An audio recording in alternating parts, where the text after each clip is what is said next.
Vladimir Putin assina decreto para tornar a Rússia, dentro de um ano, a segunda maior força militar do planeta, perdendo somente para os chineses. Apesar disso, as tropas do Kremlin parecem estar encontrando dificuldades para retomar o controle da região de Kursk, tomada pelos ucranianos no início do mês passado. Se você quiser ficar por dentro destes e de outros temas das atualidades, geografia ou geopolítica, já sabe, me acompanhe aqui no canal, faça a sua inscrição, já deixa o like nesse vídeo e vem comigo. Minha gente, na última segunda-feira, dia 16 de setembro, também conhecido como ontem, Vladimir Putin assinou um decreto ordenando, olha só, a expansão para ter a segunda maior força militar do planeta. Aqui, gente, pensando em aspectos quantitativos de tropa, tá? Então, a segunda maior força em número de combatentes. Esse decreto promove o terceiro aumento do número de soldados desde o começo da atual guerra, lá em fevereiro de 2022.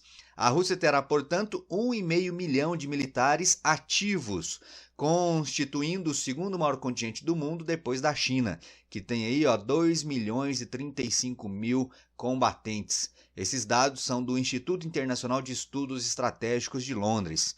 Então esse é o ranking atual, China em primeiro, seguido por Índia, Estados Unidos, Coreia do Norte e Rússia. Aqui chama atenção a Coreia do Norte, né? Que tem uma população pequena, algumas poucas dezenas de milhões de habitantes, ainda assim tem o quarto maior exército, a quarta maior força militar do planeta.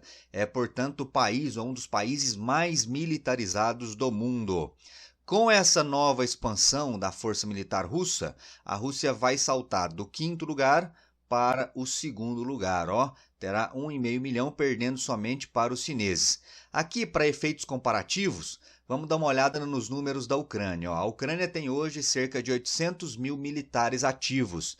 Lembrando que até antes da guerra, esse numeral girava em torno aí de 200 mil. Lembrando que a população ucraniana é de apenas 45 milhões de pessoas. Isso pensando antes da guerra. Atualmente, esse número aí deve ter caído para menos de 40 milhões, já que muitas pessoas ou se deslocam internamente ou até mesmo deixam o país por conta do conflito.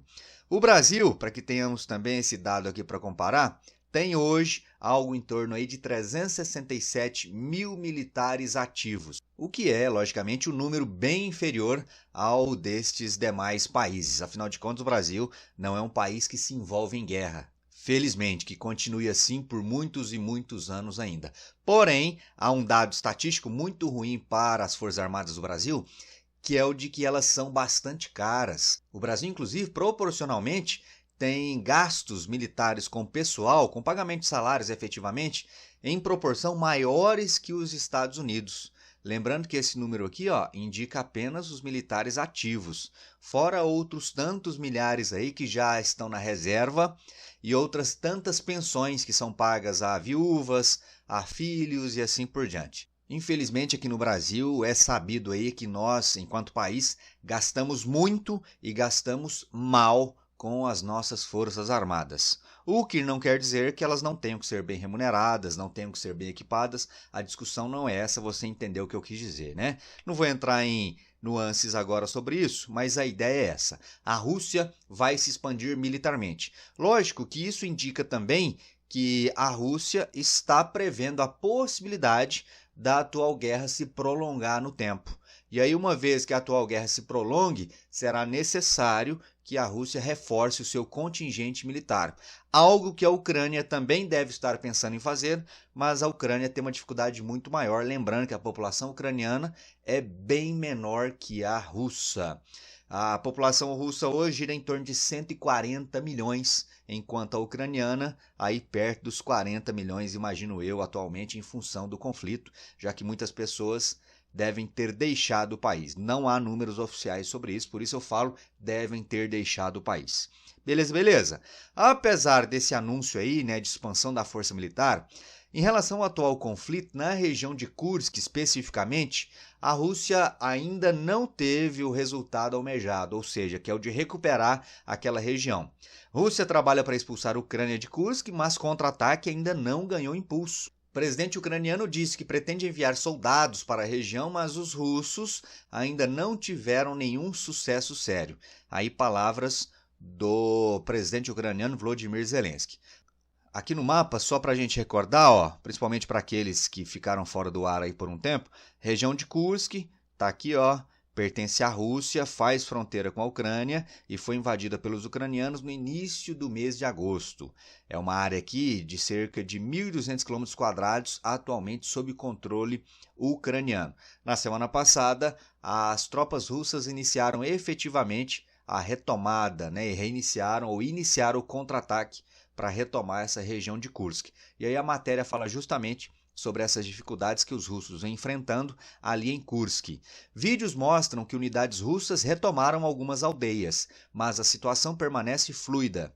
Tanto a qualidade como o número de tropas russas enviadas para a região são incertos, e os dados fiáveis, ou seja, os dados que se pode confiar, provenientes da frente, são escassos. Então, existem muitas informações de um lado e de outro da guerra que por vezes são contraditórias. E aí fica meio difícil, né, você saber de fato o que está acontecendo no campo de batalha. Mas a impressão que dá é que a Rússia ainda não teve nenhum grande sucesso nessa região de Kursk na tentativa de retomar o território. Os Estados Unidos avaliaram que a Rússia precisaria de cerca de 50 mil homens para expulsar as forças ucranianas de Kursk. Mas o porta-voz do Departamento de Defesa dos Estados Unidos, o Major-General Pat Ryder, disse que as ações russas até agora foram marginais e não se viu o tipo de massa ou a qualidade que expulsaria rapidamente a força ucraniana, que é muito menor. Então, segundo os Estados Unidos, a Rússia ainda não empregou força o bastante para retomar Kursk. E aí a pergunta que fica é a seguinte: por que a Rússia ainda não empregou essa força suficiente para expulsar a Ucrânia de Kursk? É porque a Rússia não dispõe dessa força ou simplesmente por uma estratégia? Tipo assim, não, vamos deixar esses ucranianos um pouco mais de tempo lá em Kursk, porque enquanto eles estiverem lá, eles estão intertidos em controlar a região de Kursk, e aí, enquanto isso acontece, nós russos seguimos avançando aqui pela região leste da Ucrânia, que inclusive nas últimas semanas apresentou avanços significativos, né? A Rússia, muitos apontam, está bastante próxima de conquistar uma importante cidade aqui na região de Donetsk, que pertence ao Donbass, chamada de Pokrovsk. Falamos disso aí em vídeos anteriores. Então, gente, qual que é a impressão que fica? Dá uma olhada aqui, ó. O Kremlin parece dar prioridade ao objetivo do progresso em Donetsk, ao invés de recuperar o território russo perdido, ao menos por enquanto. E você, concorda com isso? Acha que a Rússia não está priorizando no momento a retomada de Kursk, mas sim um avanço ainda mais significativo no leste ucraniano? Deixa para mim nos comentários suas impressões sobre este assunto. Enquanto isso, algumas informações que chegam para a gente aqui no mundo ocidental é de alguns pequenos avanços, progressos dos ucranianos na região de Kursk. Esse aqui é um vídeo, na verdade, vou dar play para vocês já já. Ó. Neste vídeo vemos uma GBU, que é uma bomba planadora de fabricação estadunidense, atingindo e destruindo um centro russo de comando em Kursk. Trata-se, portanto, de uma bomba de precisão e de elevado alcance, com alguns modelos podendo chegar aos 150 km de alcance. Terá sido essa a primeira arma ocidental de longo alcance usada pela Ucrânia contra uma posição militar dentro da Rússia? É a pergunta que fica.